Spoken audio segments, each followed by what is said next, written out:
নমস্কার বন্ধুরা, আমি তুহিন। তুহিন রিভিউলজি চ্যানেলে আপনাদের প্রত্যেককে স্বাগত জানাই। এখন কথা বলবো শয়তানের ট্রেলারের ব্যাপারে। জাস্ট কিছুক্ষণ আগে ইউটিউবে ড্রপ করা হয়েছে। কেমন কি লেগেছে আজকে সেটাই আপনাদের সাথে শেয়ার করব। দেখুন, এই ট্রেলারটার মেন আকর্ষণীয় পয়েন্ট হচ্ছে আরমাদাভান নিজে। এবং অজয় দেবগনকে হ্যাটস অফ জানাতে হয় যে সে জানে যে এখানটায় কিন্তু মেন আকর্ষণীয় পয়েন্ট হবে হচ্ছে আরমাদাভানের ক্যারেক্টারটা। কারণ সে অ্যান্টাগনিস্ট প্লে করছে। কারণ এখানটা কিন্তু প্রোটাগনিস্টের থেকেও বেশি প্রাধান্য দেওয়া হবে অ্যান্টাগনিস্টকে। তা সত্ত্বেও কিন্তু সে এমন নয় যে অ্যান্টাগনিস্টকে কম প্রাধান্য দিচ্ছে এবং প্রোটাগনিস্টকে নিজে, যেহেতু অজয় দেবগন এবং নিজেই প্রডিউসার এই সিনেমার, যার জন্য নিজেকেই প্রাধান্য দিতে বলছে, এমন নয় কিন্তু। মানে ভিলেনকে কিন্তু সমানভাবে প্রাধান্য দেওয়া হচ্ছে এবং বিশেষ করে ভিলেনকেই প্রাধান্য দেওয়া হচ্ছে, প্রোটাগনিস্টের থেকে অ্যান্টাগনিস্টকে বেশি দেওয়া হচ্ছে। দেখবেন টিজারটার মধ্যে কিন্তু থ্রু আউট টিজার বা থ্রু আউট এই ট্রেলারটার মধ্যে খুব সুন্দর করে ভিলেনের ক্যারেক্টারটাকে স্ট্যাবলিশ করা হচ্ছে এবং ট্রেলারের ক্ষেত্রেও সেটা করা হয়েছে।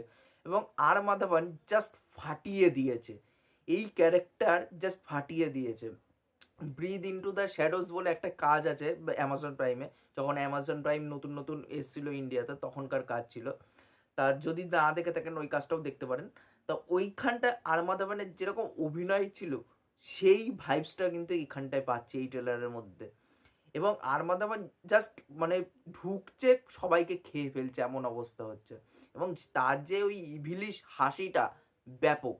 এখানে অজয় দেবগান হচ্ছে এমন একজন অভিনেতা, তিনি মেক শিওর করে দেয় অডিয়েন্সকে যে আমার অভিনয়, সে প্রত্যেকেই যে যেরকম করুক না কেন, আমার অভিনয় যেইটুকুনি আমি থাকবো সেইটুকুনি সিন কিন্তু আমি দুর্দান্তভাবে অভিনয় করে বেরিয়ে যাব।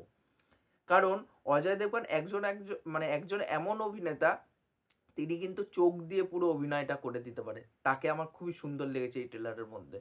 জ্যোতিকাকে খুব কম স্পেস দেওয়া হয়েছে, যেটুকুনি দেখা গেছে তাকে আমার ভালো লেগেছে। এবং অজয় দেবগনের মেয়ের চরিত্রে যে ওখানটা অভিনয় করছে, মূলত আর মাধবনের ক্যারেক্টারটা তাকে মানে নিজের বশে নিয়ে নেবে। সেই মেয়েটি কিন্তু গুজরাটি সিনেমাটার যেহেতু রিমেক, গুজরাটি সিনেমাটাতে কিন্তু এই মেয়েটিই অভিনয় করেছিল। সেই একই চরিত্রে এখানটায় অভিনয় করছে। তার যে অভিনয়টা, তার যে এক্সপ্রেশনগুলো, সেখানটা কিন্তু খুবই সুন্দর লাগছে।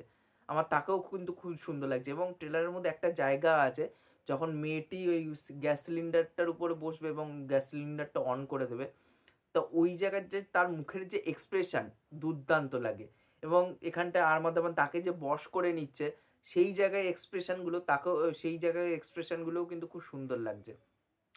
এবং এখানটায় যে গ্র্যান্ডিওরনেসটা দিচ্ছে, সেই গ্র্যান্ডিওরনেসটা খুবই সুন্দর লাগছে। এবং বিজিএম এর কাজটা থ্রু আউট ট্রেলারের জুড়ে এমনভাবে বিজিএমটা বাজছে যে ট্রেলারটাকে অন্য মাত্রায় নিয়ে চলে যাচ্ছে। আর তার থেকেও বড় কথা হচ্ছে যে এখানটায় যেহেতু এটা গুজরাটি সিনেমার রিমেক, গুজরাটি সিনেমাটায় ওটা যেহেতু রিজিওনাল একটা সিনেমা, ওই সিনেমাতে বাজেটটা সেইভাবে প্রোভাইড করতে পারবে না বলে, যার জন্য দেখবেন একটু গ্র্যান্ডিওরের কিন্তু অভাব ছিল। আমি ওটার ফুল মুভিটা দেখিনি, বাট ট্রেলারটাই আমি জাজ করে বলছি। বাট ওখানটা কিন্তু সেই গ্র্যান্ডিওরনেসটার অভাবটা ছিল। বাট এই গ্র্যান্ডিওরনেসটা কিন্তু এই ট্রেলারের মধ্যে পাওয়া যাচ্ছে। তার একটাই কারণ, এটা যেহেতু বলিউডের সিনেমা, তাদের কাছে হিউজ বাজেট আছে। সেই গ্র্যান্ডিওরনেসটা কিন্তু এখানটা প্রোভাইড করতে পারছে মেগাস্টার। সেই গ্র্যান্ডিওরনেসটা থ্রু আউট ট্রেলারে আমার খুবই দুর্দান্ত লেগেছে। এবং যেইভাবে এটা একটা সাইকোলজিক্যাল থ্রিলার, যেইভাবে অ্যাম্বিয়েন্সটা ক্রিয়েট করেছে না, দুর্দান্ত লেগেছে। ওভারঅল ট্রেলারটা আমার খুবই ভালো লেগেছে। যদি আপনাদের এই ট্রেলারটি দেখা হয়ে থাকে, তাহলে অবশ্যই নিচে কমেন্ট করে জানান যে আপনাদের এই ট্রেলারটি কেমন কি লেগেছে। আর এই ভিডিওটি ভালো লাগলে অবশ্যই লাইক, শেয়ার, সাবস্ক্রাইব করে দিয়ে যাবেন, তাহলে মোটিভেশন পাবো আগে নতুন নতুন ভিডিও বানানোর জন্য। এখনকার মতন টাটা, বাই।